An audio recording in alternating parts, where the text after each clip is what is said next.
Hey guys, it's Natalie, and this is the HealthTech HotSeat.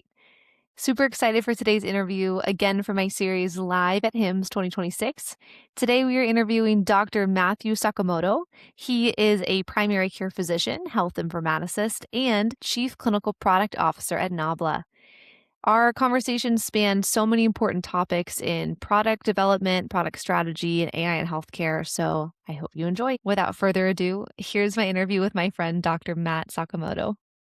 Hey everybody, it's Natalie. We are here with the HealthTech Hot Seat. It is HIMSS 2026. We are live in Vegas, and we are here with Matt. Hello. Matt is the CMO of Nabla. He has a background in internal medicine. Well, you know what?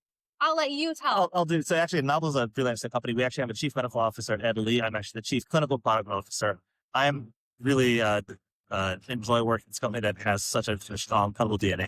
That's amazing. So your background is internal medicine. Yeah.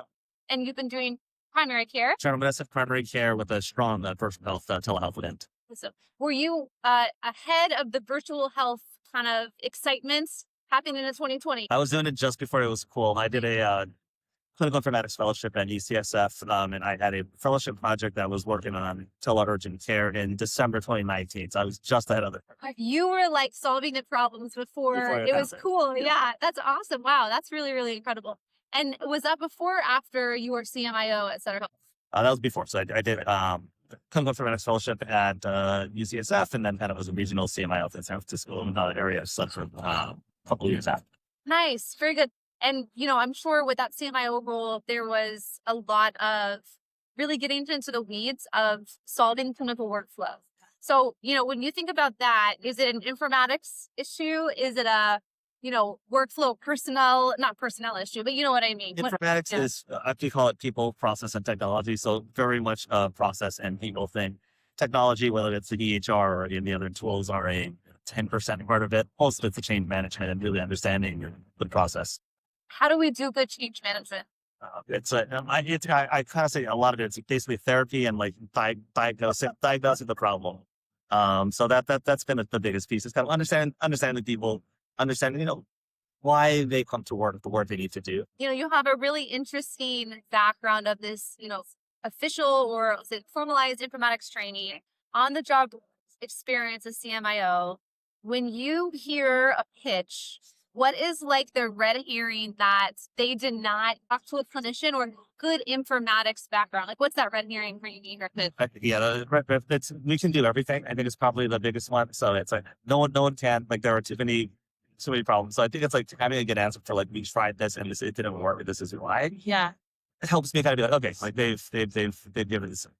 Yeah, when you think about that therapy session, it's almost like that level of humility, right?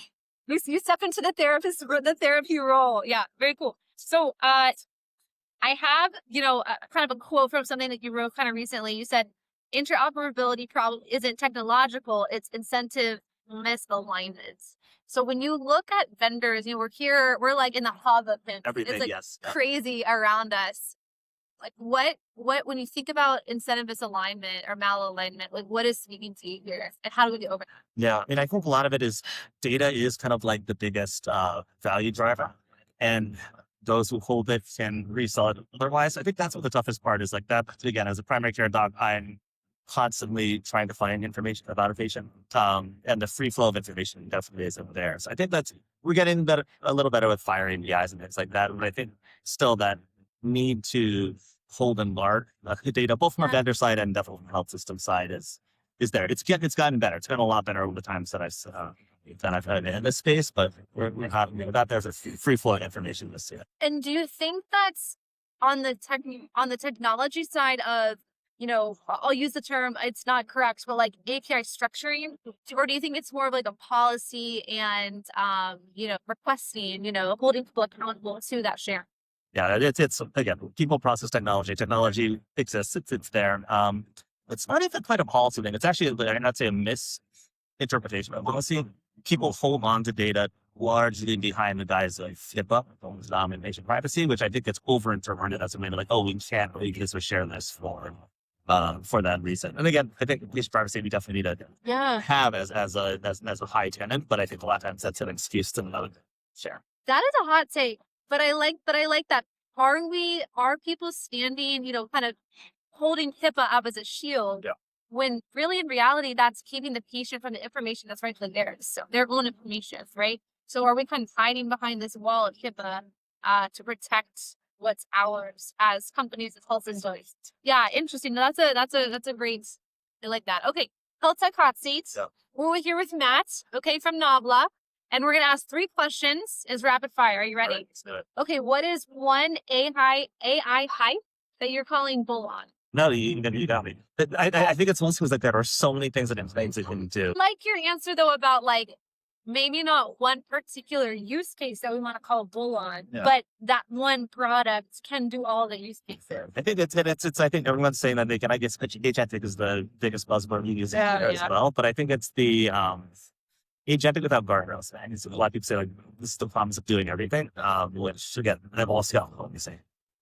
Yeah, absolutely. Okay, what is one AI hype that you are full on, you're in on, you feel like, yes, this is actually going to deliver better patient care, safer patient care?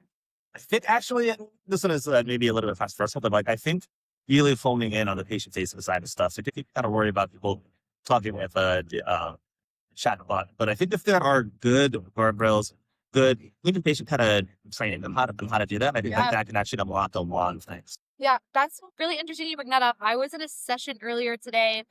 We had some colleagues actually from Germany and the Netherlands focusing on radiology AI, but a lot of good nuggets from there. And something they brought up that I'm not hearing enough people talk about is health literacy, right? And how low health literacy, we know from our training, it affects outcomes in a massive way. And so I like that idea of focusing on patient-facing AI. And is there a way to improve some self-literacy by tools like that?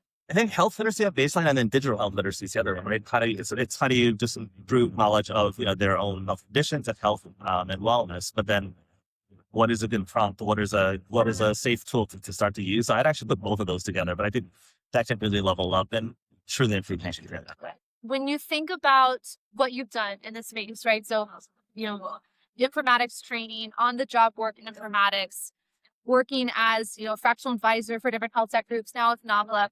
If you could go back to Matt 10 years ago, what advice would you give for him, as this 2026? Looking back at things to do is, I don't know if I would change anything. It's a long, winding road that I took, but it's like, embrace each opportunity, which I think I did, but I think I need to really kind of go in and fully understand what these different companies are doing. But yeah, really jump in and embrace it real. Nice. Well, Matt, thanks so much for being with us today. This is the HealthTech Hot Seat. We're live from HIMSS. See you guys later. Thanks for listening today, guys. Hope you enjoyed today's episode. My name is Natalie Friels, and this is the HealthTech Hot Seat.